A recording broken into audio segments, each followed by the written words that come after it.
ये हार्ट एक क्या है, मस्कुलर ऑर्गन है। और मस्कुलर ऑर्गन जो है वो बेसिकली कॉन्ट्रैक्ट और रिलैक्स होता है, यानी कि सिकुड़ता और हिलता है, जिससे इसका काम बेसिकली क्या है, दो काम है। एक तो बॉडी की तरफ ब्लड को पंप करना है और दूसरा काम है इसके अंदर ऑक्सीजन की मिक्सिंग करना, कि जो ब्लड लंग्स से आ रहा है वो डीऑक्सीजन यानी कि ऑक्सीजनेटेड होता है, उसके अंदर क्या होती है, ऑक्सीजन। और जो बॉडी से आ रहा होता है उसके अंदर ऑक्सीजन नहीं होती। तो जो बॉडी से आ रहा होता है और जो लंग्स से आ रहा होता है, तो दोनों को इकट्ठा करके उसमें क्या कर दी जाती है, ऑक्सीजन मिक्स कर दी जाती है। तो इससे जैसे हमें पता है कि इसके स्ट्रक्चर में बेसिकली अगर चेंबर्स की बात करें तो कितने चेंबर्स होते हैं, 4 चेंबर, 2 अप होते हैं और 2 डाउन होते हैं, ठीक है। अब जो ऊपर वाले चेंबर्स हैं इनको क्या बोलते हैं, एट्रिया, और नीचे वाले को क्या बोलते हैं, वेंट्रिकल्स। अब ये राइट एट्रियम है, यानी कि एट्रिया का सिंगुलर क्या है, एट्रियम। ये राइट एट्रियम है और ये लेफ्ट एट्रियम है। ये राइट वेंट्रिकल है और ये लेफ्ट वेंट्रिकल है। अब जो deoxygenated blood from the body आता है वो कहाँ से एंटर होता है, राइट एट्रियम से, और कहाँ पे पहुँचता है, वेंट्रिकल्स के, राइट वेंट्रिकल में।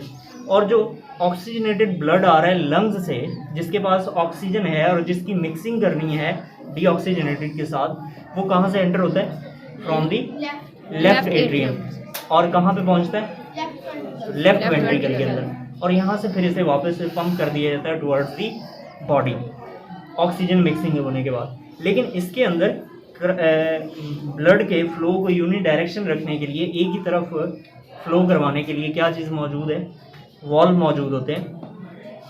अगर राइट एट्रियम से डीऑक्सीजनेटेड ब्लड बॉडी के अंदर से एंटर हो रहा है राइट एट्रियम में, तो ये पहुंचेगा आगे कहाँ पे, राइट वेंट्रिकल। जब राइट वेंट्रिकल में ये पहुंचेगा तो ये वापस जो पहुंच गया ब्लड, ये वापस यहाँ से एग्जिट नहीं होगा। तो बेसिकली वॉल्व क्या काम करता है कि ब्लड के सर्कुलेशन को यूनि डायरेक्शन में रखता है, एक ही डायरेक्शन में फ्लो करवाता है, जहाँ से आ रहा है वहाँ से वापस नहीं जा सकता। तो एक और चीज़ इम्पॉर्टेंट, जो वेंट्रिकल्स होते हैं ये एट्रिया से क्या होते हैं, बड़े होते हैं साइज में। एट्रियम छोटे होते हैं, दोनों एट्रियम, लेफ्ट एट्रियम और राइट एट्रियम, ये दोनों छोटे होते हैं, जबकि राइट वेंट्रिकल और लेफ्ट वेंट्रिकल ये क्या होते हैं, साइज में बड़े होते हैं। और यही जो है वो पंप करते हैं ब्लड को टुवर्ड्स दी लंग्स या फिर towards the body, oxygen mixing करने के बाद। तो ये आप खुद भी इसको देख सकते हैं, ये सारे का सारा इसका 3D मॉडल।